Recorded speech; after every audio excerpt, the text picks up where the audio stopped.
Roxo Media House. It's Saturday, July 27th, and I'm your host, Luke Swan, with the 2024 NCAA champions TCU men's tennis team. Lots going on this summer since we were crowned NCAA champions back in May, not to mention my teammates on the Pro Tour at the Championships of Wimbledon. We will touch on that and more as we relive our historic season and our trip to the White House. Women's soccer reports as the start of the season is right around the corner as they play host to Alabama on August 15th at the Garvey Rosenthal Soccer Stadium.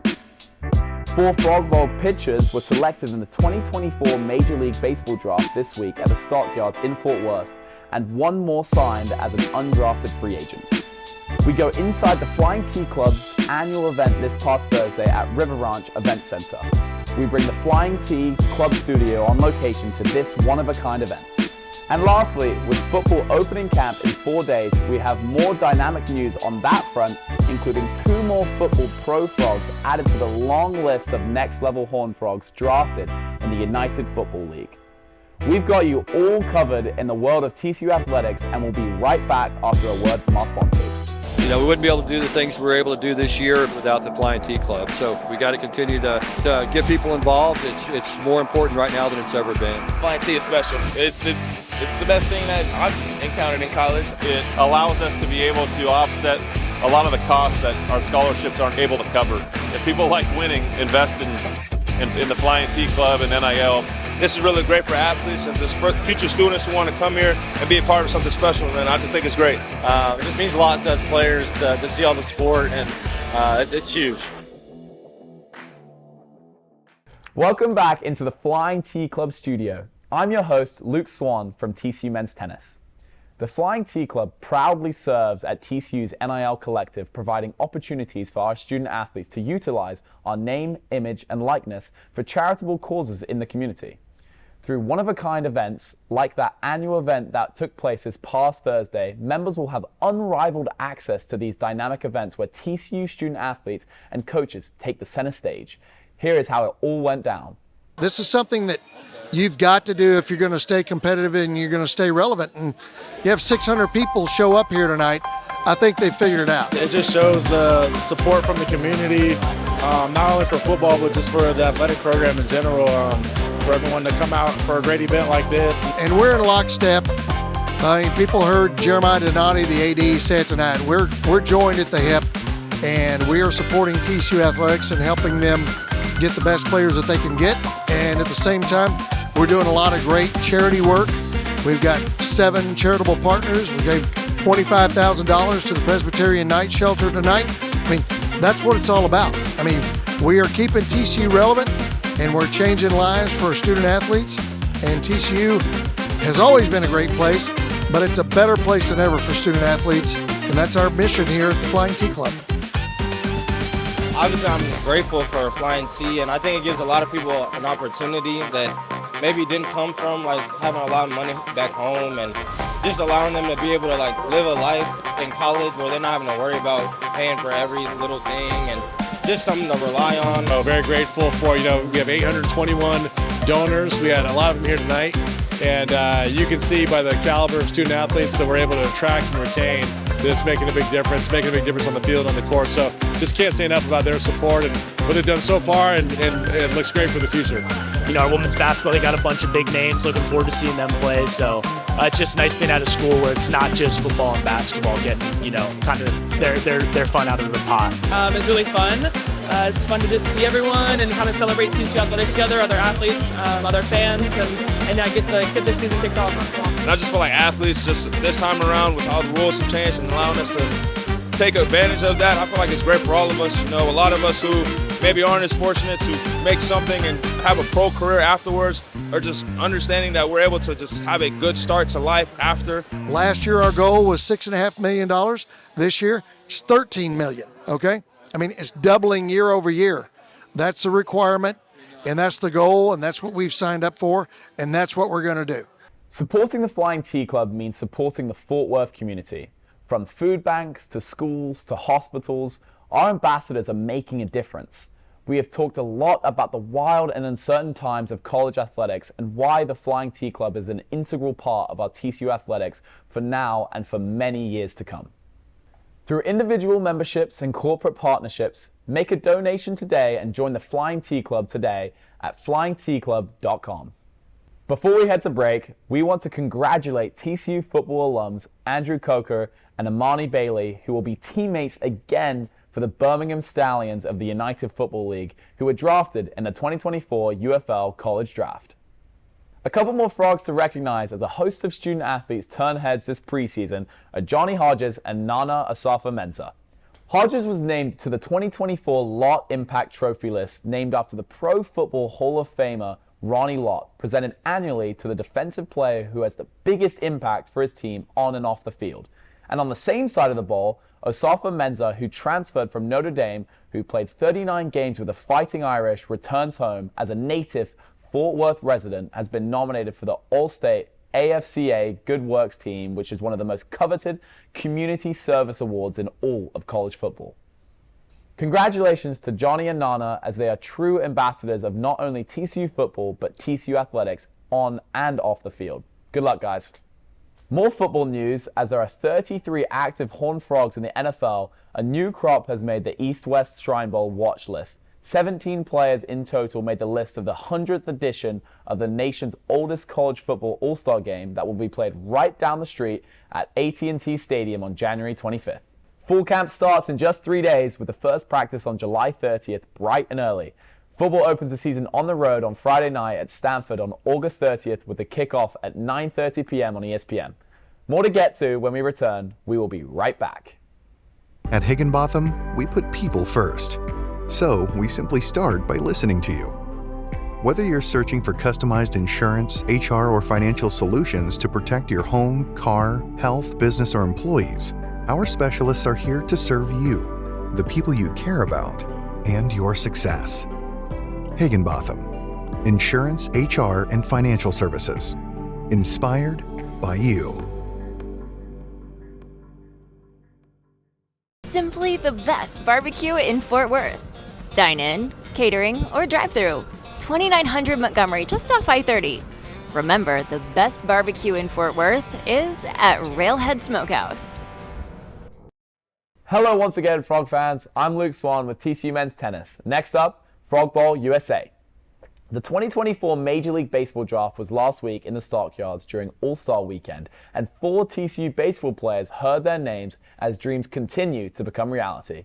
Pitchers Peyton Tolley, Zach Coyer, Kyle Ayers, and Caden Parker. Tolley was the 50th overall pick to the Boston Red Sox in the second round. We caught up with him on what it is like hearing his name called and how this process will play out.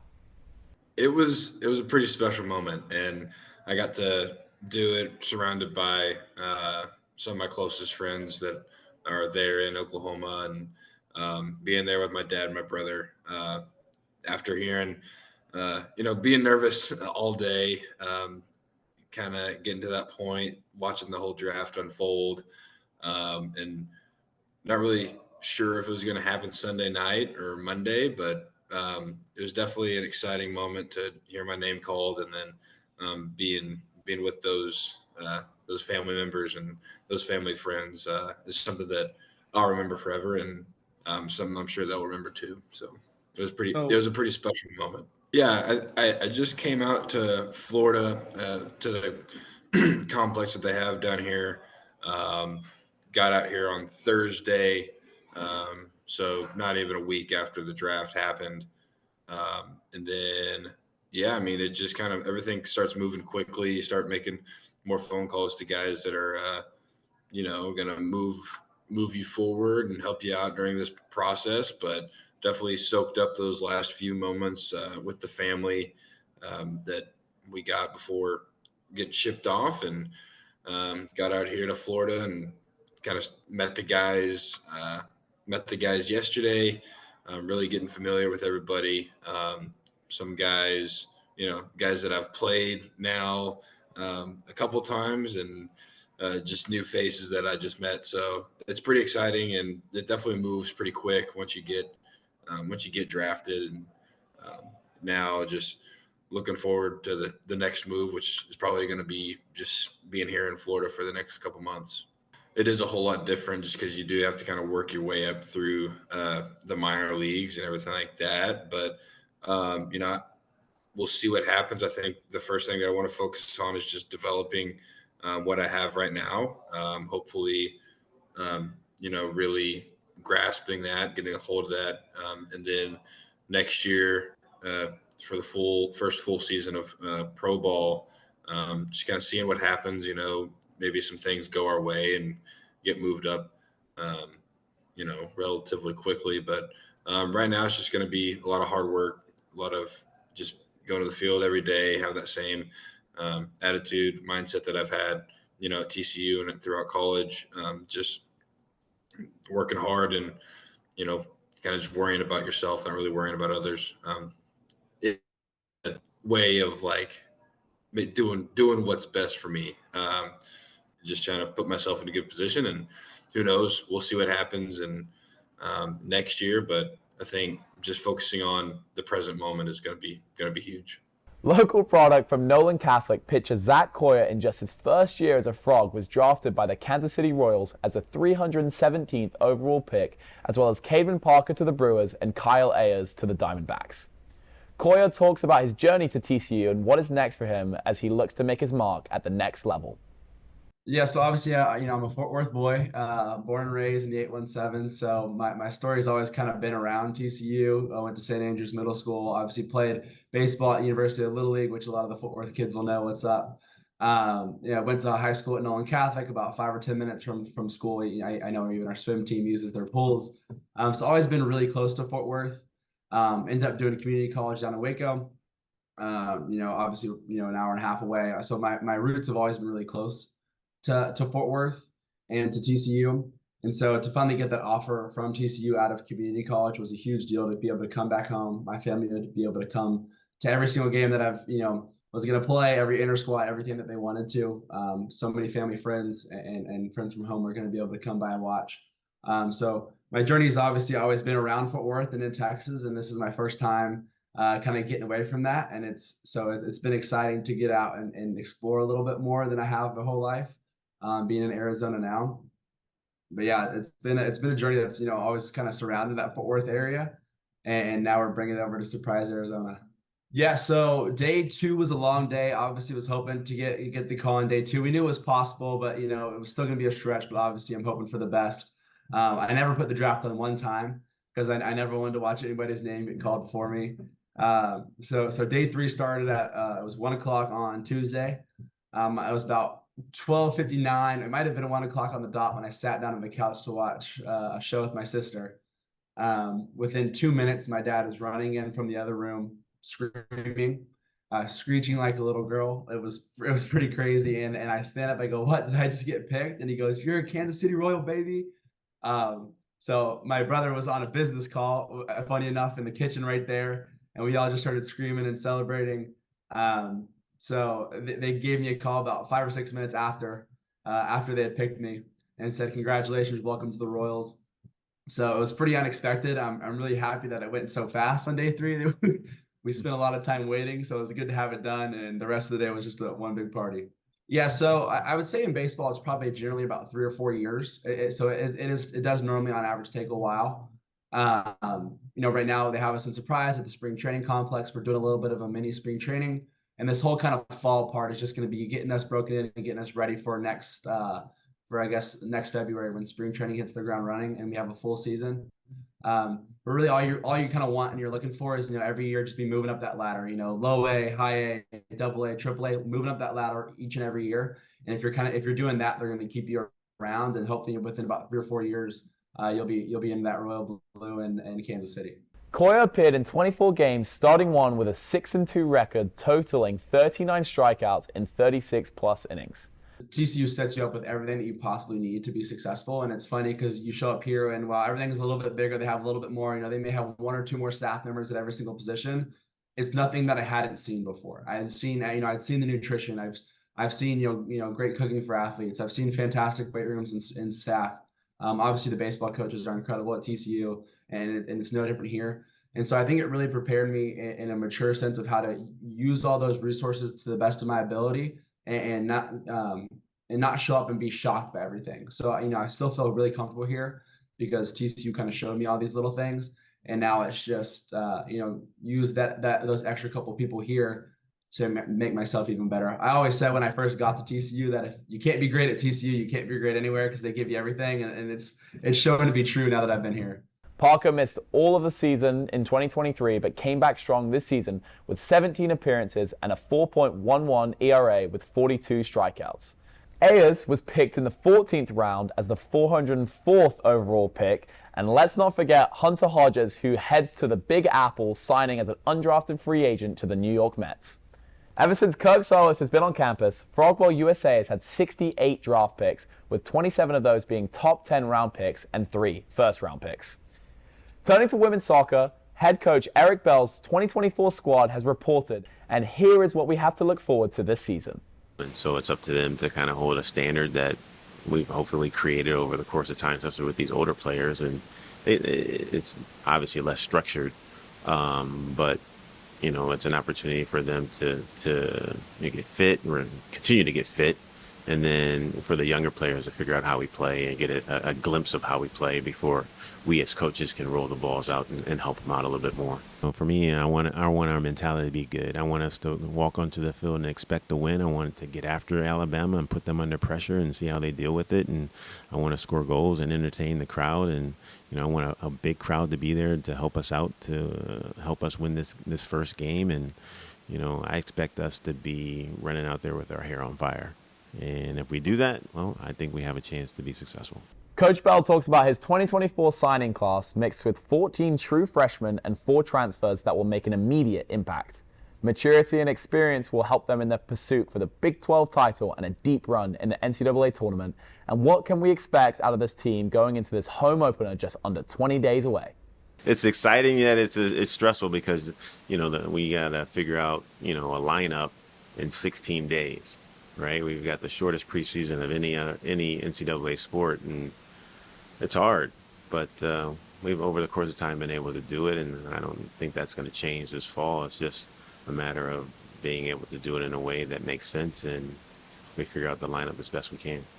I love this age group, right? 18 to 22-year-old kids, and they come in, green and wet behind the ears, if you will, and not knowing a whole lot of stuff. And then when they leave here, that you've had some sort of impact in their lives, and obviously how much varies for each person. But we pour a lot into energy into every one of our kids, and so when it comes down to them graduating, I look forward to the Stoling Day that we have here at TCU, and seeing those guys being recognized, and thinking about their journey and the time that they've been here and the things that they've had to overcome in order to get to a graduation day. And so it's all a beautiful thing, right? And I really enjoy it. And for me, that's what helps me get up every day, is to come in and be a mentor and be a teacher, and help guide these kids to be the best version of themselves. We've always tried to put ourselves in position to be tested, and hopefully we'll win the games, and maybe we won't, but we want to, and we're going to do our best to be successful. But we want to be set up to not only win Big 12 championships, but to compete for national championships. We want to play the best teams in the country. We want to set ourselves up in the non-conference to be successful, to be a seeded team in the NCAA tournament. And if we do our business and take care of things, then hopefully we will. And then obviously you look at the conference portion of the season, and it's always tough, and it's always a fight. And we've been fortunate enough to be in the conversation as far as winning the league the past few years, and hopefully again that trend continues, and we're in that fight to be regular season champions, and then kind of go into the Big 12 tournament and see what we do there, but ultimately trying to get into the NCAA tournament and make a run in that. The Soccer Frogs open this season at home against Alabama on August 15th before heading out on the road just a week later. The schedule includes 7 matches against NCAA tournament teams from last year, and will meet up against 3 new Big 12 schools from Arizona, Arizona State, and Colorado. We're very fortunate, and I'm thankful for the people that come out, whether it be students or the community or family and friends, administrators, staff, people come out, and they come out in droves, and it is a home field advantage for us. And I love to see, as the team is warming up, the people starting filling the stands, and we got the Rangers out there as well, helping out with the crowd, and it just creates a different atmosphere, and it's an awesome atmosphere, and it's ours, right? It's TCU soccer's atmosphere, and I take great pride in talking about it with people, especially recruits, and I'm looking forward to that, to them being able to experience it and feel it when they come here, hopefully sometime soon. Good luck, ladies. We will take a quick break, and we got tennis news on the other side of this commercial, back in 60 seconds. Energy does everything for us. It's all-encompassing. We're all benefiting and affected from it. And it is something that we all need to know about. It is the glue that holds everything together.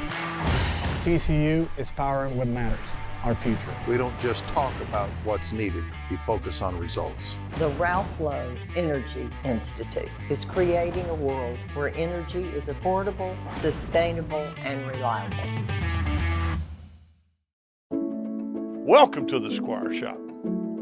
We are locally owned and operated since 1994. We specialize in the finest men's clothing that the market has to offer at affordable prices with unbelievable service. We do custom clothing all the way to more casual, Peter Millar, Johnny O, kind of everything. Well, my dad's the owner, so I've been around retail my whole life. Oh, it's great. I mean, it's the best boss I'll ever have. I know that. We love our TCU community. They have been so good to us. Come see us today. Go Frogs!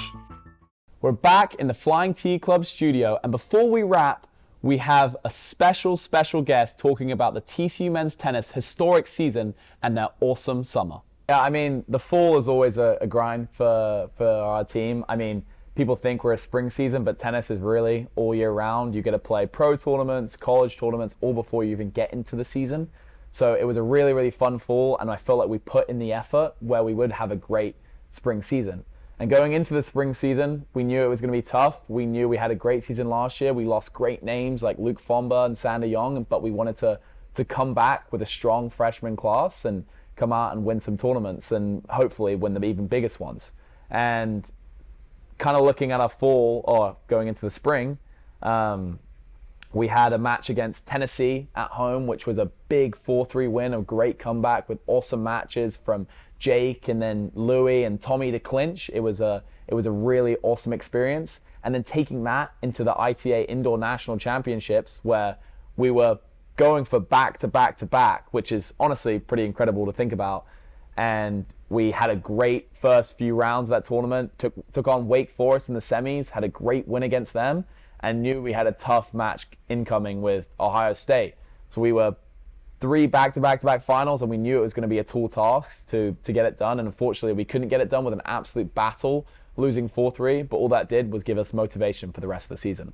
We had a lot of brutal injuries to deal with. Seb was very injured. Jake was struggling as well. And to be able to bring in a team that was going to be able to fight against any team. We were playing 2-3 matches a week. It was a brutal schedule, but all it was doing was making us better.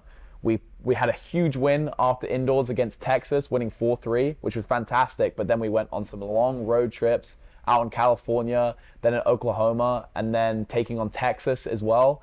And we were just fighting as hard as we could to just scrap out wins because we knew it was going to help us push through for the rest of the season. Our season was crazy, and I think it's really important to recognize that everyone has such an incredible role on our team. Obviously, whoever's playing in the lineup, they're playing a match. That's very important, but it's what everyone does outside as well. David Roditi, of course, doing a fantastic job leading us into battle every time, as well as Devin Bowen being an incredible coach, and Stephen Foreman as our assistant. All the players playing, but then everyone outside of that, for the guys that aren't playing, being able to scream as loud as they can, showing the guys on court that they have their support. And then even from all of our staff, whether it's Max, our trainer, TK helping us in the gym, to the girls stringing rackets, Johnny making sure everything's ready to go, everyone is so vital. And I love mentioning Bill Belichick all the time because it's all about doing your job. And whatever your role is, just go after it and make sure you can be the best possible in that job. I mean, we're going to Stillwater, Oklahoma, right? So we've got to find a way to have some form of fun. And that's maybe us doing some punishments on the bus for someone that loses a funny game we play, and making someone dress up in a funny outfit for dinner. We just want to enjoy it as much as possible, because at the end of the day, like, we're competing at an incredibly high level, but we're all just college students as well. Just want to enjoy our time here, enjoy our time at TCU. And our time at TCU is so much fun because we have such an incredible community. Why not take that on the road to Stillwater and then win a national championship at the same time? It's so surreal to think back on it. It was such an incredible moment. I mean, Louis Maxted with a huge win at 4 against a guy that he hadn't beaten yet this season. That was huge for us. And then we obviously took a couple tough losses with Jake at 2 and Tommy at 6, as well as Pedro. But we knew we had a chance. Down 3-2, and Jack against Elliot Spazzeri. What an absolute battle. Jack being a set and a breakdown to come back against the #1 player in college. It's a pretty incredible task to do, and he did it. And he did it with such pride, and he knew he wanted to do it for the TCU community and do it for his team, and he got it done with a pretty iconic horns down celebration at the end. It was pretty cool to see, leading it all in to Seb's final match at 5 to see if he could get it done, and he did just that. And it was a pretty immense moment and something I'll never forget for the rest of my life. After we won, like, the celebration was incredible. I don't really know what happened, honestly. I kind of blacked out during the moment just because I was going so nuts for my teammates, holding Seb, holding Jake, and just being like, we did this, and holding Rodidi as well, and just knowing that all the effort he's put in for the amount of years for this community, it's just so deserved. I mean, TCU puts in so much time to our program. We're so grateful. So to give this back to the community is so incredible for us, and we're just so glad we had that opportunity. And then the celebration after, it was pretty cool because we were staying in the same hotel as the Texas A&M women's team, and they had just won their women's national championship. So at the end of it, we all jumped in the pool together with the trophy, raised the trophy, and it was just a really cool experience to do that with another team, because this is what you come to college you come to college as a student athlete to win it all, and we did that, and it still feels surreal today talking about it. So I'm just grateful for the opportunity to be a part of such an incredible team and such an incredible community, and I'll remember this moment forever. It was a moment I would never forget, and I thought the celebration was over, but we weren't even close to being done. We just flew to the White House to celebrate our NCAA championship with Rifle, and what an incredible experience that was. What's up, Frog fam? Out here, pretty cool little house behind us, having a great time out here celebrating the 2024 national title. Coach, you guys? Yeah, just part of the celebration. What an honor to be here, and again, so proud of these guys, and we get to do this. It's been an incredible experience. Our university has been great support to bring us out here. It's awesome. Go Frogs, go Frogs. Thanks, Swanee. That just about does it for this week's edition of Frogs Today. We've enjoyed bringing you all the TCU athletics news and notes. I'm Luke Swan, and for TCU Men's Tennis and for everyone here behind the scenes at Roxo Media House, I've really enjoyed hosting the show this week. Full tennis will be here before you know it. We got more national championships to win.